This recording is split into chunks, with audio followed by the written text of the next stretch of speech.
talks before. This is going to be a talk on some hardware hacking. We're actually learn how to play with actual hardware. Get in there, roll our sleeves up, get our hands dirty, and have fun. So there's going to be really three parts. This first one is to be going over what's out there, what sort of hardware is available for the hackers of the world to play with.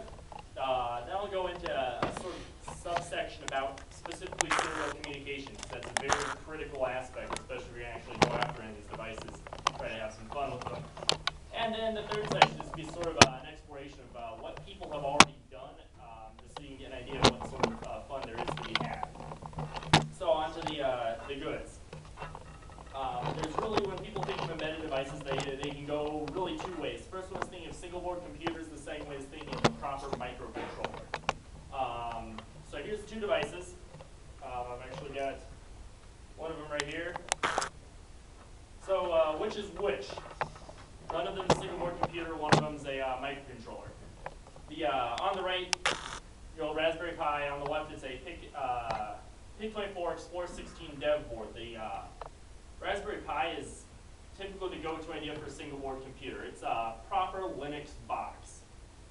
It runs Linux, got a big honking processor right in the middle, a few GPIOs, but aside from that, it's really no different than your desktop computer. It's just a lot smaller and only costs like 40 bucks, which is a pretty big advantage. But it's not a microcontroller. It's really just a desktop computer that's small. I mean, you put it in a lunchbox and call it a laptop. So, we're not going to really focus on those. I did lie. That PIC24, that's not exactly a microcontroller. It's technically a development board. That's a microcontroller. It's a little chip, the size of your thumbnail, does everything that it needs to have its purpose in life, which is to control things. A development board, which is what that was, has all the extra fixins, all the little gizmos, whatsits, whatever you need on there that actually make the microcontroller a little more useful, a little happier. So you got your crystals, got extra memory if you need it. It's got maybe programming features, maybe some blinky lights, just because everyone likes blinky lights. Blinky lights are important. Up there's three of those. One's a Nucleo board, the other is a Gecko, the third one is the TI Launchpad, if you're familiar with any of those. I'm going to run over a couple of them here in detail. So the one on the left is it's a Nucleo board. It has a 32-bit ARM processor on it, and it plays host to that. It's got a bunch of passive components that help play support, and some crystals, as well as it has a whole programming section on it. We'll get to that in a little bit. The TI Launchpad, very similar design. Processor, dead center. All those little pins out there, the microcontroller just can twiddle those pins if it feels like it. And then above the dotted line there is the programming section. We compare even this one, which is pretty low key. I mean, it's just a small little, I think, 28-pin microcontroller to the big Raspberry Pi. Look how many pins the Raspberry Pi has compared to that guy, you know? So the Raspberry Pi, even though it's more powerful and a bigger computer, can't control near as much as a, say, middle-of-the-road microcontroller or a slightly beefier microcontroller like the ARM. ARM makes microcontrollers too, not just full-on processors like you'd find in an iPad or your phone. They make microcontrollers. Actually, they first and foremost, well, they don't make it, they just design them, make microcontrollers. Second are actual processors. So, as far as what exists, there's the everything worth focusing on, everything worth paying attention to has a holy war. In this case, it's PIC versus AVR. Microchip manufactures what are called PICs. They've been around forever. They were originally developed, I think, in the 80s to work in IBM personal computers with PC/2. They've been around forever. AVRs have also been around forever. They're manufactured by Atmel. They're also used for a lot of things like thermostats, cruise control, just small things like that up to big powerful things. They're actually what the Arduino is based around, is the AVR. There's the old school 8051. These haven't been manufactured since the Soviets stopped knocking them off, but they're still everywhere, it seems. Like TV remotes are probably using an 8051 core. They're very old, but they still work. And I mentioned before, ARM makes microcontrollers. I'm going to keep saying make, but ARM doesn't have a single factory. They sit in cubicles and they design things, and other people buy those planes and then build them, which is why there's a bunch of different manufacturers. ST Micro, Energy Force Micro, Atmel, they make the AVRs. They also build some ARM chips. So that's sort of just a very brief overview. They all have their different pros and cons, but that's just quick what's out there. And then to talk about cost. Microcontrollers are dirt cheap. PIC 24, which is a second highest line PIC, you can buy some of the really tricked out ones for about $2. The ST Micro 32-bit ARMs, extremely powerful microcontrollers, they're about $8. And the AT Tinies, which are little itty bitty, oh, I am so full of fail, I'm sorry. How long has it been there? There we go. It's never changed back in the Yeah, document.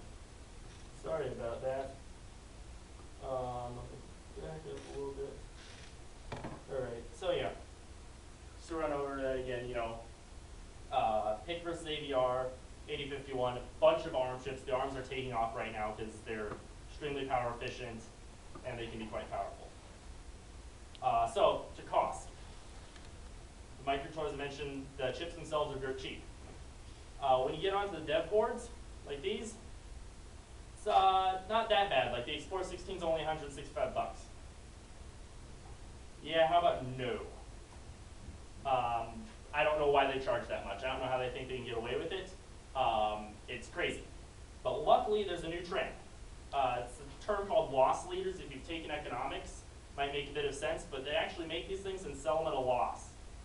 The idea is that you'll go out, you'll buy the dev board, and use it, and it's almost free advertising because it's no one's gonna put this in a tractor or anything. So it's sort of weird. It's got a bunch of extra stuff you don't need. So you go buy them, play around with them, and then go tell your engineers to use the chip. And then they make these things and sell them at a loss, but then people go out and buy the chips by 10,000. Same story with the TI launch pads. This one, they were originally selling these for $5. They're now selling them for $10. That's the Nucleo board. It's $10, actually $10.33, which is extremely affordable and great for hackers. Yes, it's basically gateway drugs, but technology. So you've got your dev board. Is there anything else you need? You might end up needing a programmer, which those can range from the extremely cheap. This is like $4.95 on eBay, shipped from Hong Kong in like 3 weeks, to very expensive. You can pay like $600 for a JTAG programmer.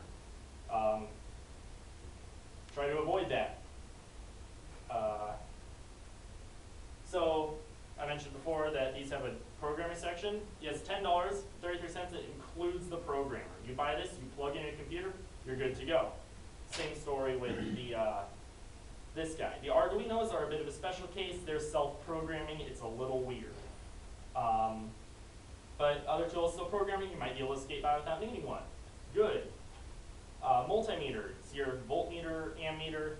You can get one for $10. You can get one for $100. You get what you're paid for all the time. And then you just you need something in the real world to interact with. The point of hardware hacking, the point of hardware programming is to do all this to interact with the real world, whether that's blinking lights or you fly some wires to another sensor. All that stuff is dirt cheap. You can get surface mount LEDs, 10,000 of them for $12 on DigiKey. It's cool. It comes in a reel like this big, and it'll never run out. I mentioned Arduino a couple times, actually a few more times than I planned on because I really wanted to avoid talking about them. They look like that or like this. There's a quote from Wikipedia, a quote from the project description. Keyword artists. We're hackers. We're not, newcomers to technology or artists who want to make something move on its own. So, on a more serious note, it's an AVR. You can get things that are a lot cooler than AVRs. They've been around the block a few times, but they're sort of lame. Their cost is just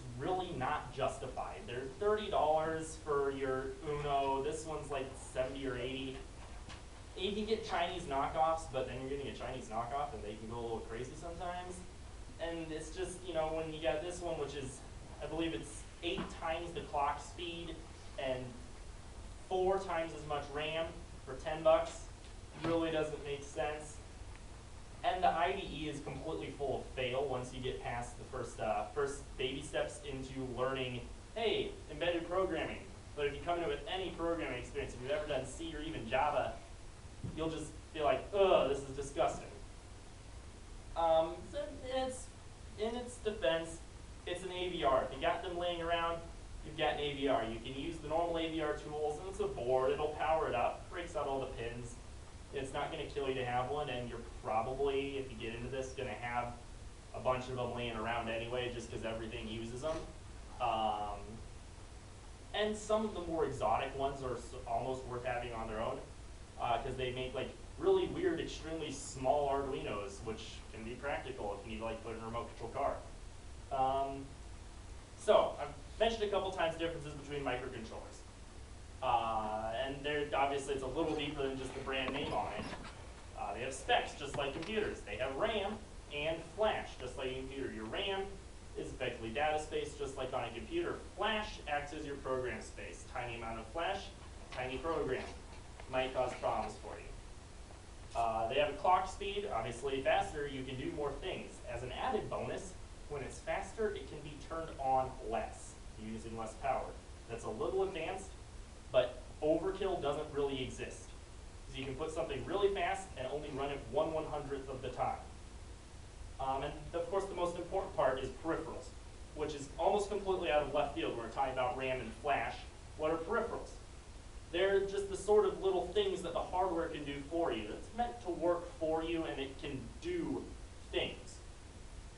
So there's a bunch of them. There's all the communications ones, all the serial ones, where instead of you having to just manually sort of fiddle with a bunch of bits, you can actually just give it bytes and it'll send them. It's great. Then there's a bunch of them. There's the GPIOs, just pins that you can turn on or off or read input from. There's analog to digital converters. It's actually really popular to put an SD card module on here, so you can just say, you know, send these bytes to the SD card and read these bytes from the SD card, rather than having to twist a bunch of pins around and sideways, and it's a pain. Have real-time clocks, so they can track the clock separately, so you don't have to go in and start like counting cycles and do a bunch of 0 = 0 until you've waited long enough. You just say wait until the clock's 1 second later. Low power modes strongly work into that. Some specific or more specialized microcontrollers will even have hardware video support. So you can just give it literally an array of pixels and it will automatically send a TV signal out or something. But those are a little more specialized, but they do have a place. For some reason, temperature sensors are really popular. I have no idea. The STM32F on this guy has 3 temperature sensors. I have no idea why they do that, but a lot of them do, especially the 3. I don't know. There's just sort of a quick snapshot from the data brief, actually that's from the data sheet on this processor. Companies love telling you what's in their things. The documentation is fantastic normally. Some companies, if you get in this, you'll grow to hate them because their documentation is crap. But for the most part, really good. And there's just a quick overview of what's on a pretty beefy processor. You don't necessarily have to know what any of that means, but it's cool just to sort of know what you got. So, part 2. We're going to be talking about serial communication. So programming is normally serial, but it tends to be a bit weird. Every manufacturer does their own thing. Some of them do them with multiple chips. It's a bunch of little fiddly bits. The best idea is normally just go out, buy a programmer, and then use software to do it and not really touch that, because it's really hard to get right. UART, SPI, and I2C, however, are 3 standards that are literally everywhere. USB, also, a lot of people like to think of USB as the universal serial protocol. Despite the fact that it begins with the words universal and serial, it's basically full of fail, and you should stay away from it until you're like old and have been doing it for decades, because it's really annoying. So there's your serial connector. If you've ever seen one of those on the back of a really old computer, guess what? That's the absolute state of the art here. It's amazing, and anyone who says that that's obsolete is lying to you. There's a, just a quick little diagram of SPI. You connect two chips together with some wires and they can send data back and forth. It's pretty quick. And then there's I2C, which is meant for bus. So you can have one master, a bunch of slaves. The master can send things to the slaves or pull things out of the slaves. And we'll get onto these really quick later. So serial is really faster. I mean, you keep calling it serial, but it's UART. These are all serial. UART is typically used for like long-range communications. You can put it across a radio. You can put it through a modem. You can go to and from a PC with it. SPI, quicker. I2C, pretty slow. So, talking about UART. It uses two wires, transmit wire and a receive wire. The transmit of one is the receive of the other.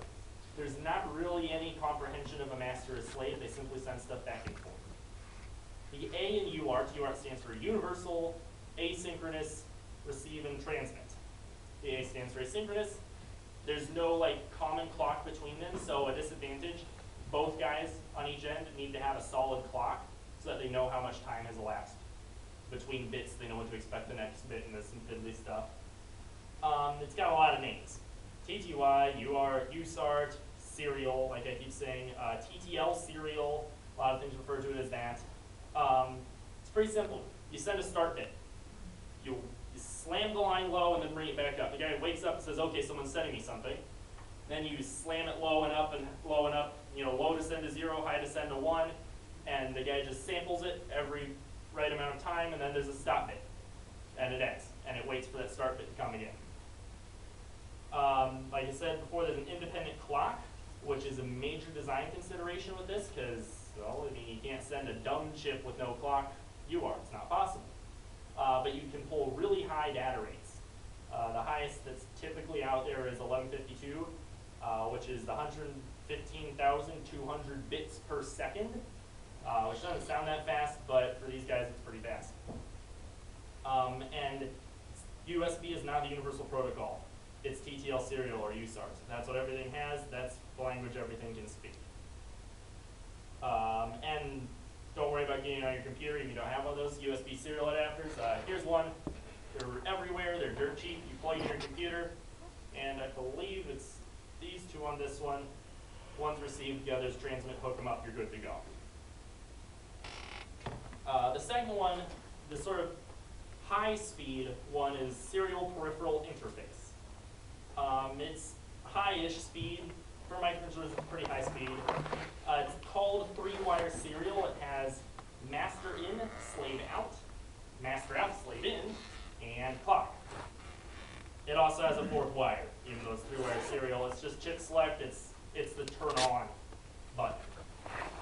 It's almost always what you'll see used with memory, which makes it really interesting to a hacker. Because you can go in there and start janking with something's memory, or you can just watch the wires, see how they're swinging back and forth, and eavesdrop. So it's a pretty high value target if we're talking about reverse engineering something, or trying to reprogram something, or just any sort of evil shenanigans. SPI is pretty high value.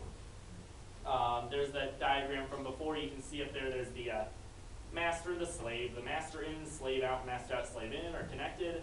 The clock goes back and forth, and basically you just put a byte out, or put a bit out, sorry, send the clock. Next bit, send the clock. Third bit, send the clock. And the master controls everything. Then when it goes to read, it just sends the clock a bunch and trusts the slave to put the right data in. I2C, the low-speed protocol. That stands for Inter-Integrated Circuit. It's been around for quite some time. It's called 2-wire serial, and unlike 3-wire serial, it actually uses the right number of wires. And it's used for a lot of slow, weird stuff. Almost always sensors. Sometimes you'll be using it for memory, but that's a little weird because it's slow. But if you've got sensors, you've almost always got I2C also because of that bus structure. You can have a bunch of different sensors all hooked up to one bus, send bytes to a certain one, read bytes back from that certain one. And we can still have fun with this. It's not as much fun as just janking with something's memory right then and there, but definitely keep an open mind for this one. So if we want to screw with something, how are we going to do it? We need tools. it's basically wires that are flailing up and down between high voltage and low voltage, which is typically 5 and 0. So it's, it's not that hard, and welcome to embedded programming anyway. It's just voltages flailing around wildly in weird ways. So, well, it's pretty simple. We put an oscilloscope on it. Have any of you used an oscilloscope? Cool. Did you know that you can hook up an oscilloscope to serial or I2C or SPI, and some of them do USB, and it will actually tell you what bytes are going back and forth? You can actually do that. The downside is you need a couple grand for an oscilloscope, and if you want the decoding, it's like another 600 bucks. So, not really in the budget range for a hacker. But it is true, and I've done it for debugging some other stuff. POW has it. The TLA, I don't think they have it enabled legally, but I actually don't think the TLAs can decode anyway. But POW Hall, they can do decoding. It's very useful for when there's this serial data flying through there at 10 megabits per second, and you want to know what's going on. You actually can with an oscilloscope. But not very useful for a hobbyist or a hacker in an apartment. But there are tools that exist. One of them is the Bus Pirate. There's a couple other similar tools based off of it, such as the GoodFet. But it looks like that costs about 30 bucks, and you hook it up to any serial bus, and it can either go in sniff mode, where it'll tell you what's going and which ways it's going, or you can actually send stuff to it. So you could hook this guy up to, say, a thermostat's memory, and read its memory, and then reprogram it to, like, flash the lights, or maybe play Tetris or something. So you can have fun. We're getting there. We're about to have a lot of fun. And that is with some toys. So, I'll put a picture up there. It's going to stay up there for a while. It's an interesting picture. We're hackers. Everything's a toy. It's wonderful. So you can break it open, dump the firmware, reverse engineer it, put new firmware on it, or maybe we'll just sort of go lazy and we'll spoof the sensors. We know it's reading from a barometer. We'll just, put our own thing in there, call it a fake barometer, and tell us we're on top of Mount Everest. I don't know. We'll play around with it. You can also, just build some toys from scratch and use them for other hacking. Keep in mind, single board computers. It's going to get really fun here in a little bit. So, any ideas what that is? No ideas at all. It's green. Probably a circuit board. We'll get there. So, it's got two main chips on it. The one on the right, you can't really read what's on it, but it's some company makes them. It's got a radio in it and an 8051 core. So it uses radio. The one on the left is external memory that happens to store the firmware for the processor. Cool. So this is going to be a case study. It's done by Travis Goodspeed. There's a link to his blog post in my slides. It's a very good read. I'd highly recommend it if you're interested in reverse engineering at all. So we busted it open. We got some part numbers. We've looked up data sheets. We know what those chips are. We know what the pins do. We know how they work. We know how to make them sing and dance. So develop a plan of attack. Do we just spoof some sensors? It doesn't really have any sensors on it, so that's sort of out. Do we spoof its communication? I mean, it's got a radio. We could talk to it, but it might not be listening. So I think we just go for some new firmware, maybe? Or, we could just sort of bust this thing completely and turn it into a dev board. We can always do that and just have some fun with it. I mean, maybe it's got an LED. It's got some blinking lights. We can make it, like, flash the Fibonacci sequence or something. It's cooler than whatever it's doing right now, right? We're hackers. So, we have easy access to the memory. It's right there. We can hook up to those pins and give it new firmware. So we'll just go right for the jugular. Hack straight into that serial bus, dump the firmware, get it on our computer, start digging through that in assembly. There's some part here, and then profit. These are some pictures of this process exactly happening. On the right, you can see the whole board with, it's actually GoodFet hooked up to it. That's hooked into the serial bus. It's just going to send a command right to that SPI external memory and say, hey, you memory, what's at address 0? And what's the next byte? And what's the next byte? All the way through until you got the firmware on your computer and you can reverse engineer it. The bottom left one is the battery compartment of the device. Anyone know what it is? Close. The title of the blog post is Reversing an RF Clicker, if you want to look it up afterwards. Very good read. So, we can also build hacker toys in addition to making other people's devices become our toys. At the USB device level, we can have lots of fun. We can attack USB by just building a device. I mean, mice come out of the factory, not that kind of mice, the kind that actually comes out of a factory.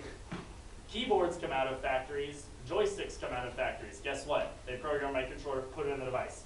We're programming the microcontroller, we control the device. We can have some fun with that, If you're familiar with the rubber ducky, looks like a flash drive, actually says it's a keyboard, and it just spams a bunch of keystrokes, whatever it's programmed to do, which can, program to download and execute literally anything and take over your computer, just as it says it's a keyboard. We have fun like that. We can make some hardware keyloggers if we want to be a little more evil. We make a device that plugs it, has two USB on it. One end says, I'm a computer. The other end says, I'm a keyboard. Plug a keyboard in the middle there, completely undetectable. Now we get a keylogger. And we can explore some alternative forms to communication that some people might not even be aware exist. We can use some of the industrial, scientific, medical bands and just communicate with some weird radios there, completely invisible. Or we can just skip all that and just go straight to a ham radio, communicate phone home over ham radio. And it opens up evil maid attacks, which if you're not familiar, the evil maid opens up your computer's case while she's cleaning your house and puts a device in it that then ruins your day later. And if we, what happens if we just build a little bus pirate and solder that onto someone's motherboard, and then we copy and send home everything that they write to her from their RAM. We could ruin their day. So, told you to remember single board computers. Single board computers like this, not the main focus of the talk, but it is home of some of the really, really fun things. This is a Raspberry Pi. The Raspberry Pi, we can add to it that. That is a USB Wi-Fi dongle. We now have a Raspberry Pi with Wi-Fi. Let's add one of these. That's a ultra long range 900 megahertz radio. They claim it can go something like 40 or 50 miles. Cool. We'll add that to our Raspberry Pi. Just talks over serial. And then we'll put this in that. Now we can have fun. Or we could put it in that. So now we've got, an active Wi-Fi sniffer that's sniffing all of your Wi-Fis and phoning home over an almost invisible ultra long range radio link. You don't need to be in a black van right outside with a big Wi-Fi antenna to hack their Wi-Fi anymore. So things like that already exist. It's called a pen test Dropbox. The Pwn plug is a good example. The Wi-Fi Pineapple, you can put in a custom case close enough, and a little more specialized tool called Creepy Doll. I'll have links to the DEF CON talks of all these things in the slides as well. That's the Pony plug. Just sort of sits there. If you're walking around your office, would you unplug that? Probably not. I mean, it's got a 3G dongle in it, sniffing your Wi-Fi and phoning home. It's even plugged into Ethernet so you can get an internet connection from you if you need to. It's wonderful. So, to wrap up, it's just a wonderful world out there. There's a lot of toys. The Internet of Things is becoming more practical now, and that's about as secured as the Internet in the 90s. Because they haven't heard of security yet. It's kind of funny, but they think it's a good idea to put their microwave oven on the internet. As hackers, we should really own our hardware. I mean, you'd be upset if someone else had the admin password to your laptop and you couldn't install stuff on your own. That would be really lame, right? Why is it okay for your calculator? I mean, you don't have the admin password for your calculator, and unfortunately the companies don't give that out anyway. You have to bust it open and figure out what's going on, and then you can have some fun with it. And a lot of stuff is going on below the surface that most people won't really ever notice. For example, weird radio. No one sees anything that isn't Wi-Fi anymore. Some people pay attention to GSM, but no one notices the stuff that's happening in the ham bands, and you can do anything there. I mean, it might not be legal, but it's definitely possible. And there's a lot of research that's also happening out there right now, and people are not really just scratching the surface. It's pretty well established, but a lot of really cool things are going on, like Creepy Doll. There's a link in here. You should definitely check that one out. And I mentioned before, I've got some links in here to Travis Goodspeed's blog on reversing an RF clicker. I'll plug EEV blog. It's a wonderful blog by Dave L. Jones. He's a crazy Aussie bloke, and he takes things apart almost every Tuesday. And the deck which was one of the talks that inspired sort of the idea of a Dropbox. He was building them very cheaply and putting them in lunch boxes and even attaching them to drones, which is weird. But then you can, I guess, fly up to someone's building and land on it, hack them, and then fly away, which is pretty cool. And then I mentioned before, there's some really good DEF CON talks. The GoPro GTFO is just about owning a GoPro. So it's got a processor on it. It's actually running Linux. So, you know, why don't we have the root password on this thing? And he actually managed to get that. Creepy Doll is really creepy. The idea is that you have a bunch of boxes that look like carbon monoxide detectors. They have two Wi-Fi dongles. One of them attaches onto the nearest free Wi-Fi and leeches off of it. The other one sniffs everything. And then it hooks up to Unity and Google Maps and tracks people around an entire city. And then you can follow them in real-time wireframe drawings of the city. The guy who did this demoed it at DEF CON 21. It does work. It's kind of funny and really creepy. We Are Legion was the talk about the deck. It's just a bunch of really, really low-cost pen test Dropbox using a BeagleBone Black single-board computer, running a stripped-down version of Backtrack Linux with all those juicy tools, except it runs off of battery for a couple of days and fits in a lunchbox. And then there's a good panel on hardware hacking with microcontrollers. Just a lot of it's just a panel discussion if that's your sort of thing.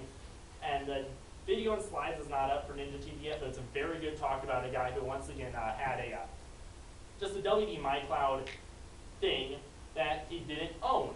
He paid money for it, but he didn't have full control over it, and that made him upset. So he solved that problem, and it was pretty creative. And then, you know, a bunch of image credits, which some of them I stole and some of them are Creative Commons, but they're all whatever. But, to wrap it up, it's actually really cool to get into this stuff and know what's going on under the surface. And if you're still wishing it was a lot like the Wild West out there for hacking, it still is for embedded devices. I'm not going to mention ATMs. Most of them run Windows NT 4.